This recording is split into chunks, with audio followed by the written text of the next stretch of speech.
ওখানে তো মনে করেন টেবিল বসায় এনে ওরা মানে ফর্মগুলা বাড়ি বাড়িতে দেওয়ার কথা ওটা না দিয়ে ওরা মানুষকে ডাকে ডেকে ওইখানে বিল করতেছে। তখন বিপিন বলছে এইভাবে তো নিয়ম না, এটা বাড়ি বাড়ি যা পৌঁছায় দেওয়ার উদ্দেশ্য।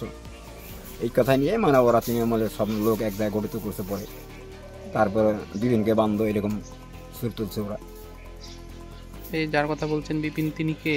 তিনি পঞ্চায়েত সমিতি, মানে এখানকার বিএলএতে আছেন? হ্যাঁ। আচ্ছা, বিএলএ 2 তে আছে তাই তো? হ্যাঁ আছে।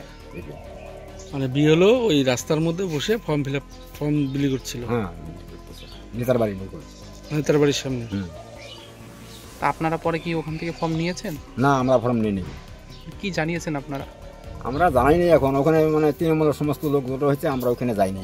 যেটা ঘটনা করছে, কালকে আমি সবসময় যে বিএলও আছে তার সঙ্গে আমি যোগাযোগ করি এবং যথাসময়ে আমি ওখানে ডিউটিতে যাই। যখন আমি যাই তখন দেখি ও টেবিল মানে লাগায় ওরা তৃণমূলের লোককে নিয়ে একদম যে ফর্মগুলো আছে সেগুলো দেওয়া শুরু করছে। ঠিক আছে, পরে আমি বললাম যে না, এটা তো নিয়ম না। এই কথা বলতে যে সাথে যে ছিল বাবুলাল সরকার, ওর ভাই, ঠিক আছে, মানে এত উত্তেজনা হয়ে গেল। ঠিক আছে, আমাকে আর কোনো কথাই বলতে দেয় না। মানে ওরা বলতেছে যে এ কেন আসবে, একে বান্ধো, দৌড়ি নিয়ে আসো, ফটাফট বান্ধো। ঠিক আছে, আমি বললাম দেখেন আমি এখানকার বিএলও 2 আছি, ঠিক আছে, আমার এখানে থাকার অধিকার আছে। ওরা বলতেছে আমরা কোনো কথাই মানবো না, তোর এখানে আসা চলবে না, তুই কেন আসছিস এখানে। মানে একদম অকথ্য ভাষায়, মানে একদম হাল্লাচিল্লা গালাগালির মতো পরিস্থিতি। যদি আমি এখানে তাড়াতাড়ি আমার যদি ওয়াইফ না যায়, মানে হয়তো আমাকে একটু পরে আমাকে বাঁধতো। এসআইয়ের পক্ষে আমি কেন যাবো ফর্ম ছিঁড়তে? আমরা তো পক্ষে আছি। যেহেতু আমরা পক্ষে আছি, আমরা কোনোভাবেই এসআইয়ের বিপক্ষে না যে আমি ফর্ম ছিঁড়বো, যে আমি এসআই সম্বন্ধে কিছু জানি না। এটা ওদের মানে আমাকে ফাঁসানোর একটা চক্রান্ত। ওরা আমাকে কেন বাঁধতে চাইলে সেটা আগে বলুক।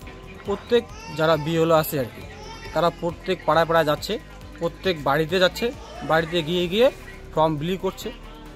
এটা ওরা যে অভিযোগ করছে সেটা একেবারেই ভিত্তিহীন। এর সঙ্গে মানে আমাদের দল কোনো জড়িত নয়। পাল্টা ওদেরই যে পদ্মডাঙ্গি এলাকার এক বিজেপি নেতা বিএলওকে যে চেয়ার টেবিল ভাঙচুর করছে ও হুমকি দিয়েছে।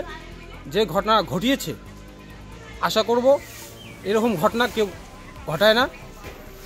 বিএলওকে বলবো আপনি আইনি পদক্ষেপ নিন, আমরা তার পাশে আছি। ফর্ম নিয়ে তৃণমূল নেতাদের সঙ্গে নিয়ে সেখানে বসে ফর্ম বিলি করছিল। না, এটা সম্পূর্ণ মিথ্যা অভিযোগ। বিএলও প্রথমে সেখানে যায়, গিয়ে শুধু সিরিয়ালগুলো ঠিকঠাক করছিল। সেই সময়ে এসে তার উপরে এই হামলাটা করে। তখন মানে আমাদের তৃণমূল কংগ্রেসের কর্মীরা সেখানে যায়নি। মোট কথা সেখানে যারা ছিল সেখানকার স্থানীয় বাসিন্দা বা পাড়ার লোকজন রাই ছিল, কোনো লোক ছিল না। ফলো করুন সংবাদ প্রতিদিন ডিজিটাল।